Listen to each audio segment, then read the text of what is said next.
Côte d'Ivoire, les habitants des villes d'origine de Laurent Gbagbo et de Charles Blé Goudé attendent toujours avec impatience leur retour éventuel, alors que l'avenir juridique des deux hommes semble incertain.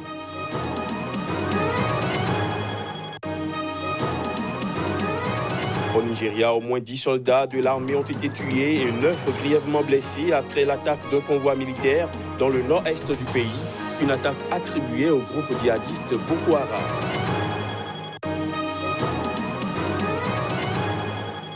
Et puis aux États-Unis, c'est la semaine prochaine que démarrent au Congrès les auditions dans le cadre de la procédure visant la destitution de Donald Trump. Le président américain compte sur le Sénat pour faire échouer le projet. Voilà pour les titres. Bonsoir à tous. La Cour pénale internationale a condamné ce jeudi l'ex-chef de guerre congolais Bosco Ntaganda à une peine de 30 ans de prison pour des crimes de guerre et crimes contre l'humanité. Il s'agit là de la peine la plus lourde jamais prononcée par la juridiction basée à La Haye. Surnommé Terminator, Ntaganda a été reconnu coupable en juillet de 2018 de 18 chefs de crimes de guerre et crimes contre l'humanité, dont des crimes sexuels, massacres, persécutions et transfert forcé de populations civiles en République démocratique du Congo au début des années 2000. En Côte d'Ivoire, les avocats de l'ex-chef des jeunes patriotes ivoiriens Charles Blé Goudé, visés par une procédure devant la justice, ont annoncé leur retrait. Ils estiment ne pas pouvoir jouer pleinement leur rôle de défenseur. Plus de précision à travers cet élément.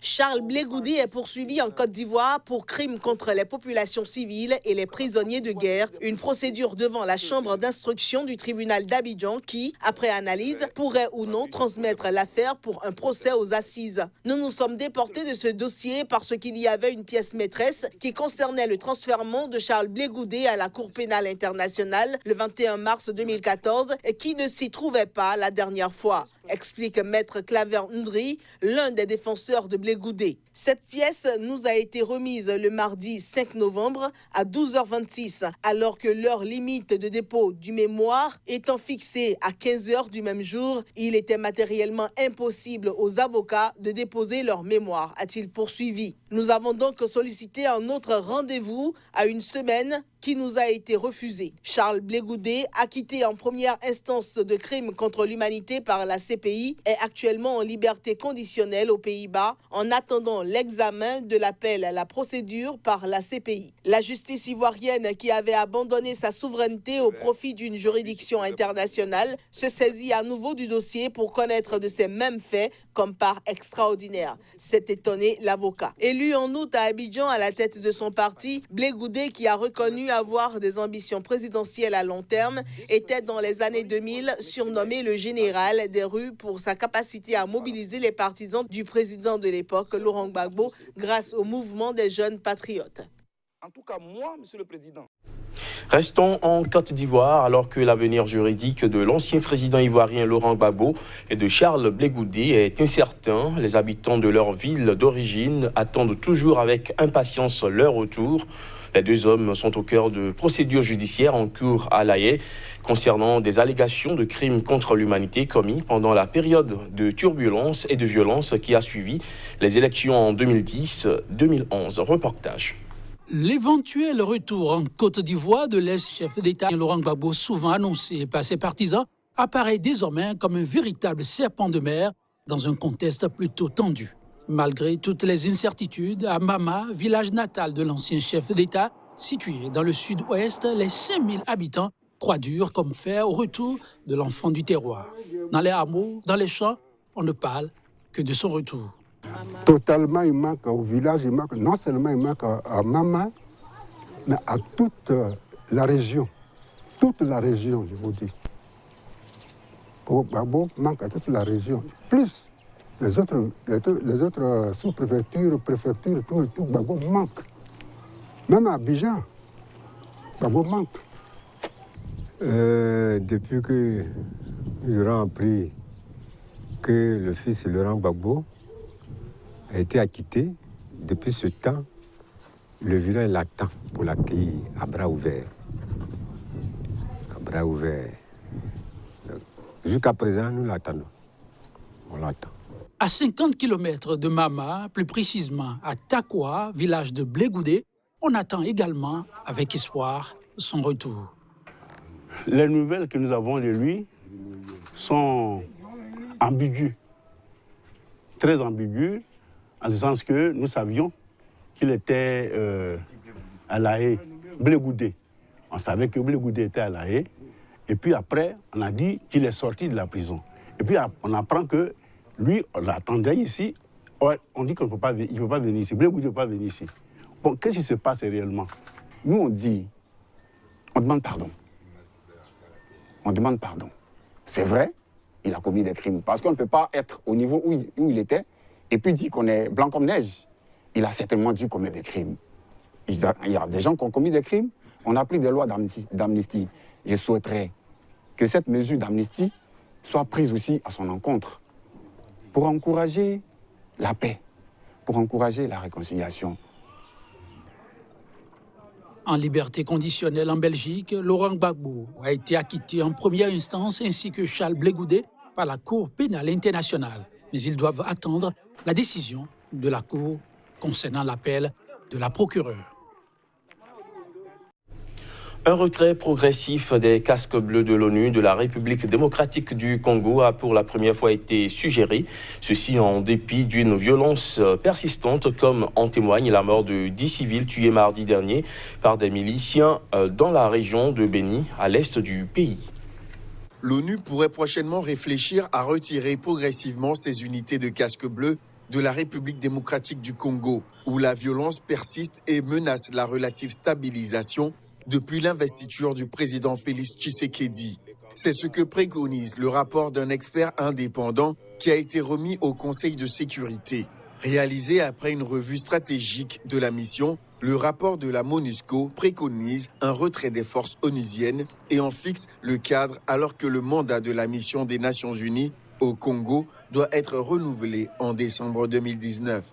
Gardant en tête l'approche de l'élection présidentielle en 2023, et les risques de résurgence de conflits qu'elle implique, l'expert recommande tout d'abord une transition réalisée sur 3 années au moins.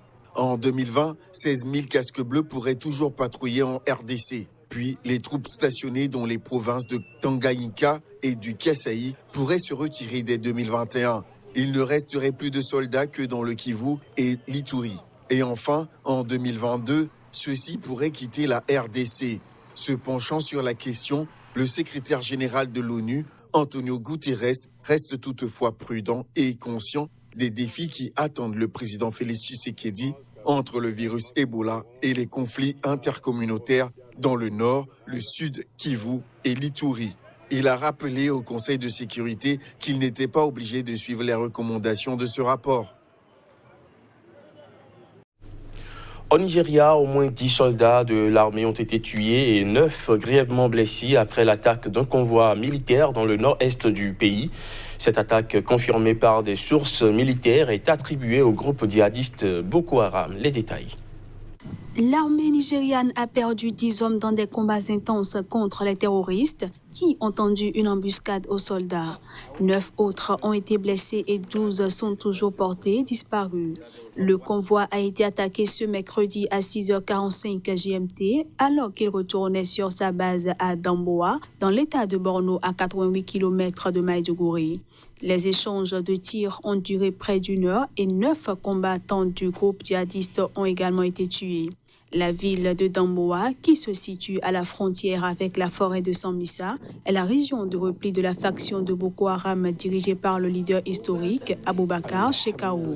Cette faction du groupe islamiste vise davantage les civils, alors que la faction de l'État islamique en Afrique de l'Ouest a fait des dizaines, voire des centaines de morts parmi l'armée nigériane ou la force armée conjointe régionale. Plus de 35 000 personnes ont été tuées dans ce conflit sanglant qui a détruit le nord-est du Nigeria et plus de 2 millions de personnes ne peuvent toujours pas regagner leur foyer en raison de l'insécurité permanente dans la région. En Guinée-Bissau, le président José Mario Vaz a exigé mercredi du gouvernement qu'il a limogé de libérer dans les 24 heures les portefeuilles ministériels. Un ultimatum suivi de celui de la CEDEAO qui a donné 48 heures aux nouveaux ministres illégaux du président pour démissionner. À moins de 3 semaines de la présidentielle en Guinée-Bissau, le bras de fer entre le président José Mario Vaz et la communauté internationale se durcit. Le Conseil national de la défense, convoqué ce mardi soir par le président sortant, a reçu l'ordre de former une force conjointe et de faciliter l'accès aux institutions gouvernementales aux membres du gouvernement de Faustino Ambali. Dans un communiqué publié ce mercredi, José Mario Vaz accorde 24 heures au gouvernement d'Aristide Gomez pour s'exécuter, faisant craindre des troubles dans le pays. Mais Aristide Gomez a de son côté déclaré toujours ce mercredi à la presse que la réunion du Conseil national de défense était illégale parce que la partie gouvernementale légitime n'y a pas participé. Tout ceci relève du renversement du gouvernement actuel. Découle d'une tentative de putsch, a-t-il ajouté. La communauté économique des États de l'Afrique de l'Ouest, qui soutient Aristide Gomez, a lancé une dernière fois un appel solennel à tous ceux qui ont été abusivement entraînés dans le gouvernement illégal de Faustino Ambali, afin qu'il démissionne.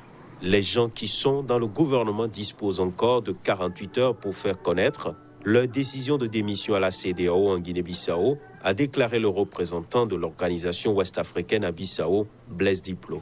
Au-delà de ce jeudi, ils seront passibles de lourdes sanctions lors du sommet extraordinaire de la CEDEAO prévu à Niamey au Niger le vendredi 8 novembre, a-t-il ajouté.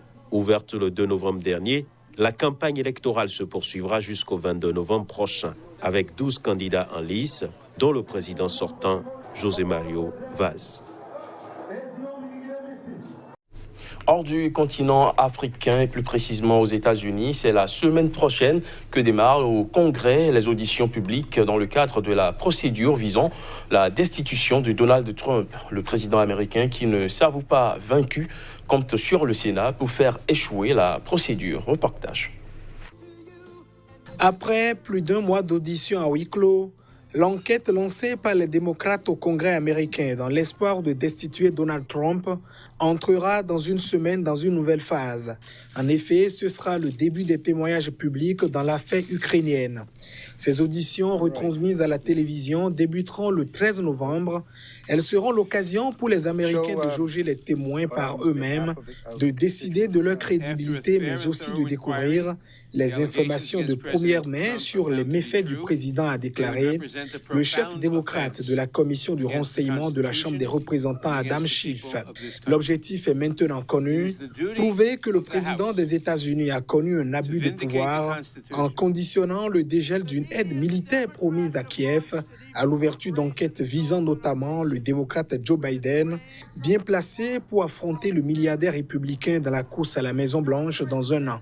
Depuis, l'opposition démocrate dicte le tempo des investigations menées par la Chambre où elle est majoritaire pour constituer un dossier d'accusation ou d'impeachment. Mais le dernier mot sur la destitution reviendra au Sénat, contrôlé par les républicains qui font pour l'instant bloc derrière le président. Les démocrates ont accumulé à huis clos les récits d'une douzaine de responsables dont les propos ont le plus souvent filtré dans les médias. Ils se sont aussi heurtés au mur de la Maison-Blanche qui refuse de collaborer. Fin de ce JT, merci de l'avoir suivi.